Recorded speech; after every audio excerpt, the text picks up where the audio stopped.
saw that the finance minister injected 54.4 billion, 55.4 billion to deal with this issue.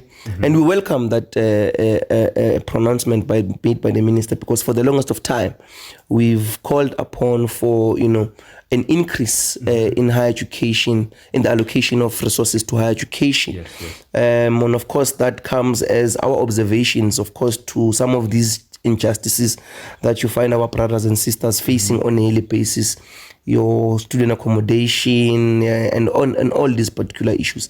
But we are saying that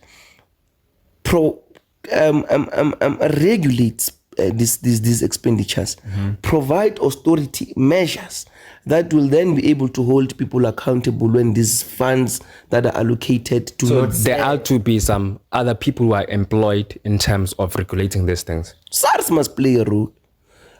So the budget must also come up from this 55.4 billion. For them to get that amount because of the description they're into. I'm saying if you want to regulate government spending and you want to make sure that there's accountability, the public protector must play an oversight role. The minister must play an oversight role, because if you fail to trace these individuals playing that crucial role, you are bound to have these problems persisting on a daily basis. That's my answer.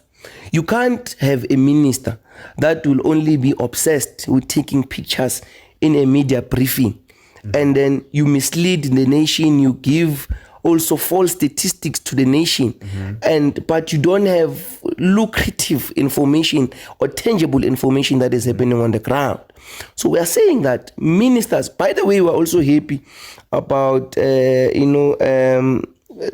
portfolio chairperson's intervention in some of these things. We've seen that the Portfolio Committee on Higher Education has been doing this oversight. So that is what we are calling upon for, because when you embark in those activities, you are able to even expose corruption that is happening in these universities. In the University of Mpumalanga, we saw that the VC is still a VC there, but his term of office has lapsed.